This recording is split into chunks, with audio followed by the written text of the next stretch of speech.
भारत की much awaited film आदि पुरुष आज थिएटर्स में लग चुकी है और रिलीज हो चुकी है। लेकिन इस फिल्म को देखने के बाद जो लोगों का रिएक्शन है, जो रिस्पॉन्स है, वो बिल्कुल भी अच्छा नहीं है।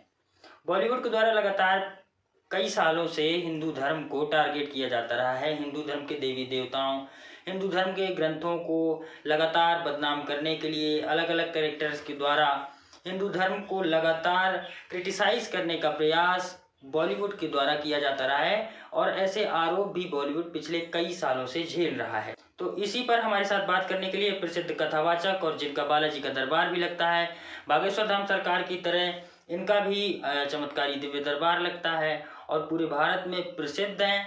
अवध सरकार जी, अवधेश गुरु जी हमारे साथ जुड़ने वाले हैं। हिंदू राष्ट्र पर भी बात करेंगे। बागेश्वर धाम सरकार लगातार पिछले कई दिनों से हिंदू राष्ट्र और हिंदुओं का मुद्दा लेकर के चल रहे हैं। लव जिहाद पर भी इस समय भारत में एक बड़ा इशू चल रहा है, उस पर भी बात करेंगे उनसे। तो हमारे साथ अवध सरकार लाइव जुड़े हुए हैं। अवध सरकार जी, आपका बहुत बहुत स्वागत है हमारे इस खास कार्यक्रम में। नमस्कार, आपके समस्त दर्शकों को योगिनी पीठ की ओर से बहुत बहुत साधुवाद। सबसे पहले समस्त भारत की जनता को, सनातन प्रेमियों को, बालाजी के प्रेमियों को मेरा साधुवाद, राधे राधे। बड़ों को मेरा नमस्कार, छोटों को मेरा आशीर्वाद और साधु समाज के चरणों में इस दास का कोटि कोटि प्रणाम। योगिनी पीठाधीश्वर गोवर्धन होने के नाते मैं महंत अवधेश अवध सरकार के नाम से हमारे बालाजी हैं, आप सभी जानते हैं, और बालाजी का दरबार लगता है। और जैसे इस दास के द्वारा श्रीमद् भागवत कथा को गाया जाता है, तो इस दास का आज गुरु जी जी गुरु जी, ये जो फिल्म आई है आदि पुरुष जी आज ही थिएटर में लगी है, सिनेमा घरों में लगी है, और इसके बाद जो लोगों का रिस्पॉन्स आया कि बॉलीवुड लगातार हिंदू धर्म को टारगेट करता रहा है, चाहे वो एनजी फिल्म के जरिए हो, चाहे पीके जैसी फिल्मों के जरिए हो, और अब ये आदि पुरुष इसमें बिल्कुल घटिया कास्टिंग और डायलॉग्स, और फिल्म निर्माता ने बिल्कुल ही इसको गलत प्रेजेंट किया है। और जो नई पीढ़ी के लोग हैं जिनको इस फिल्म से सीख मिलनी चाहिए थी, वो अब सवाल खड़े कर रहे हैं कि क्या हमारे भगवान, क्या हमारे जो माइथोलॉजिकल जो रामायण और महाभारत जैसे ग्रंथ हैं उनके कैरेक्टर्स ऐसे थे। तो क्या कहना है आपका इस फिल्म पर और आपकी क्या प्रतिक्रिया है महाराज? देखिए, हमारी प्रतिक्रिया बिल्कुल साफ, स्पष्ट और दो शब्दों में हम इसको बिल्कुल सिरे से नकारते हैं। इसको बनाने वाले, देखिए, राम जो हैं, सीता जो हैं, वो संसार का आदर्श ही नहीं, वो हमारे भगवान हैं। और श्री रामचरित्र मानस का मतलब होता है पूरी समाज के लिए भगवान ने आदर्श स्थापित किया। आदर्श ऐसा स्थापित किया कि अपने पिता ने अगर अपनी पत्नी को वचन दे दिया, तो राम जी ने भी अपनी पिता का वचनों का पालन किया और सब कुछ छोड़ करके वन जाने लगे। तो वह सीता माता अपने पति की सेवा करने के लिए पति धर्म समझते हुए उन्होंने भी अपने आपके सुखों को त्याग करके राम जी के साथ जंगल में जाना ठीक समझा। और तो और जब ये बात एक भाई को पता लगती है, तो वो भाई भी अपने भाई और भाभी की सेवा के लिए तत्पर सारे राज सुख छोड़ करके चल देता है। ऐसी रामचरित्र मानस है। और ये आदि पुरुष फिल्म जो रिलीज की है, इसमें बहुत ही निंदनीय कृत दृश्य दिखाई दिए हैं। जहां एक तरफ आपको लव जिहाद समझ में आ रहा है, मुझे तो ठीक इसी फिल्म में ही लव जिहाद दिखा दिया उन्होंने, कि आप एक तरफ कर रहे हैं सीता जी का कैरेक्टर, आप कर रहे हैं हमारी माता का कैरेक्टर कर रहे हैं, और उसमें आप किसिंग जैसे सीन दिखा रहे हैं। ये अपने आप में ही शर्मिंदगी का विषय है। हमारे हिंदू समाज को जागना चाहिए और हमारी संत समाज को इस पर एक्शन करना चाहिए। हमारी योगिनी पीठ बहुत जल्दी इस पर थाने पर कार्रवाई करेगी और थाने पर जाकर के FIR दर्ज कराएगी। मैं आपको इस बात दावे से कह सकता हूं। और संत समाज में बहुत आक्रोश है, कथावाचक समाज में बहुत आक्रोश है, और हिंदू समाज आज हिंदू समझने लगा है कि कहाँ हमारी अच्छाई है और कहाँ बुराई है। लगातार बॉलीवुड, लगातार ये मुंबई में बैठे हुए मनगढ़ंत माफिया समझिए इन्हें, जो हमारे हिंदू देवी देवताओं धर्म ग्रंथों पर फिल्म बनाते हैं। और मुद्दे हैं उन पर बनाओ, आपको सिर्फ हमारे भगवान ही बचे, और भगवान बचे हैं तो उन्हें उसी आदर्श के साथ पेश कीजिए जिस आदर्श के साथ शास्त्र में लिखा है। श्री रामचरित्र मानस निर्मल मन जन सो मोहि पावा, मोहि कपट छल छिद्र न भावा। राम जी तो वह है प्रातः काल उठ के रघुनाथा, मात पिता गुरु नावई माता। हमारे राम जी तो ऐसे हैं कि सुबह जगते ही अपने माता पिता को प्रणाम करते हैं। तो ऐसे चरित्रवान, गुणवान, धर्मवान हमारे प्रभु राम, हमारे भगवान पर ये फिल्में दर्शाई जाती हैं, हमारी माता जी पर फिल्में दर्शाई जाती हैं।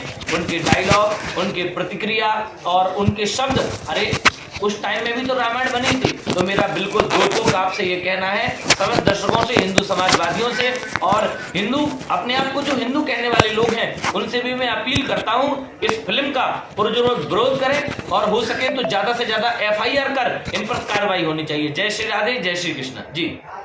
अच्छा महाराज जी, ये जो रावण का कैरेक्टर इस फिल्म में रहा, रावण का जो चित्रण रहा, उसमें रावण को मांस खिलाते हुए दिखाया गया है और रावण को बिल्कुल ही नेगेटिव किरदार के रूप में दिखाया गया है। हम मानते हैं कि हमारे शास्त्रों में रावण को नेगेटिव किरदार के रूप में दिखाया जाता रहा है और रावण नेगेटिव किरदार ही है क्योंकि उसने माँ सीता का हरण किया।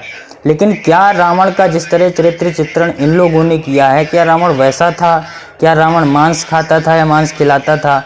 और क्या जिस तरह से इन्होंने मुस्लिम लुक दिया है, एक मुस्लिम शासक की तरह, अलाउद्दीन खिलजी की तरह दिखाया है, तो रावण के चरित्र चित्रण जो इन लोगों ने किया है वो कैसा था हमारे शास्त्रों में महाराज जी? जी, आपने बहुत ही अच्छा प्रश्न पूछा। देखिए, रावण सबसे पहले तो एक बहुत विद्वान था जिसने भगवान शंकर को इतनी अच्छी स्तुति सुना करके प्रसन्न कर दिया। जिन भगवान शंकर ने सोने की लंका बनाई, उस सोने की लंका को रावण को दान कर दिया। तो क्या ऐसा भक्त मांस खा सकता है? और रावण की छवि मानते हैं कि उसने माता सीता का हरण किया, इसीलिए, सिर्फ इसीलिए जाति से वह राक्षस है। वह राक्षस तो है लेकिन उसके कर्म बहुत अच्छे थे, लेकिन कर्म उसके वहां खराब हो गए जहां उसने हमारी माता सीता का हरण किया। एक स्त्री का सम्मान करना साधारण से साधारण पुरुष का, मनुष्य वर्ग का, हर एक हिंदू संप्रदाय का धर्म है कि वह स्त्री का सम्मान करे। लेकिन रावण ने ऐसा ना करके और विपरीत किया है, हमारी माताजी का हरण किया। उससे उसको घृणित दृष्टि से देखा गया, उसे पापी दृष्टि से देखा गया। लेकिन ये कहीं तक भी श्रेयोधार्य नहीं है कि रावण ने मांस खाया, कहीं भी वर्णित नहीं है, कहीं भी चरितार्थ नहीं है। और ये दिखाने वाले, ये कैरेक्टर में जो भी रावण का किरदार कर रहे हैं, उनको मैं एक बार फिर से चेतावनी दे रहा हूं, जिन्होंने ये फिल्म बनाई है, हमारी योगिनी पीठ जल्दी से जल्दी इन पर FIR करने वाली है जी। अच्छा महाराज जी, लव जिहाद पे जो इस समय इशू चल रहा है देश में, साक्षी का मर्डर हुआ, उसके पहले एक दूसरी हिंदू लड़की का मर्डर हुआ और अब उस पर एक पूरे देश में बहस चल रही है। तो अवध सरकार और योगिनी पीठ का क्या व्यू है लव जिहाद पे? देखिए, लव जिहाद पर हमारा बिल्कुल साफ और सुसज्जित कड़े शब्दों में निंदनीय है। लव जिहाद जैसी घटनाएं हमारे हिंदू देश में, हमारे भारत देश में, जहां श्री रामचंद्र भगवान रहे, जहां समस्त समुदाय, जहां भगवान श्री कृष्ण ने अपनी लीलाओं को गाया, अपनी लीलाओं को किया, जहां श्री रामचंद्र भगवान हमारे ही देश में, जहां भगवान ने अवतार लिया, वो और कोई देश नहीं, हिंदू धर्म भारतवर्ष ही है। और भारतवर्ष में लव जिहाद जैसी घटनाएं निंदनीय है, आलोचनीय है। इनकी भर्त्सना हमारी तरफ से निंदा की जाती है और ऐसा आइंदा ना हो। देखिए, हमारे धर्म में जो भी लोग हैं, हमारे धर्म में दया है और दूसरे धर्म में अली मौला करने वाले लोगों के अंदर दया नहीं है। क्यों दया नहीं है? क्योंकि वह तो बकरे की बलि चढ़ाते, वह तो नमाज अदा करने से पहले उनके सारे काम ही उल्टे जी। अरे वह अपने भगवान की इबादत करने जाते हैं, उनके शास्त्रों में नहीं लिखा कि बकरे की बलि नहीं देनी चाहिए। शायद वो तो, या अभी मैं सुन रहा था किसी मौलवी साहब को, उन्होंने कहा कि नहीं, बकरे की बलि देना तो बहुत ही घृणित पाप है, उनके ही कुरान में लिखा हुआ है। फिर भी वो लोग बकरे की बलि देते हैं, तो उनके लिए मारना काटना बहुत साधारण सी बात है। इसलिए मैं अपने हिंदू बेटियों से और सनातन धर्म लोगों से, उनके माता पिता से कहना चाहूँगा कि अपने घर में संस्कृति संस्कार दें, ताकि हमारी बहन बेटी लव जिहाद का शिकार ना हो सके। और जो भी लव जिहाद का शिकार हो रहे हैं, इन दुष्टों के हाथों से जो मारे जा रहे हैं हमारी बहन बेटी हैं, उनकी आत्मा की हम बिल्कुल गीता पाठ के द्वारा और उपनिषदों के द्वारा और जगह जगह तीर्थों में जाकर के जितनी भी घटनाएं हुई हैं हमारे स्वयं के द्वारा उनके लिए पिंडदान इत्यादि तर्पण किए जा रहे हैं ताकि उनकी आत्मा को शांति मिले और लव जिहाद जैसी घटनाएं दोबारा ना हो। जी जी महाराज जी, जो बागेश्वर धाम सरकार के द्वारा हिंदू राष्ट्र का पूरे देश में अभियान चलाया जा रहा है और हिंदू राष्ट्र को बड़े मुखर तरीके से हिंदू राष्ट्र के मुद्दे को उठा रहे हैं, तो इसको आप राजनीति से जोड़ करके देखते हैं या ये इसे आप धर्म के हित के हिसाब से देखते हैं, किस तरह देखते हैं आप? देखिए बिल्कुल सबसे प्रथम दृष्टया तो ये राजनीति ही है।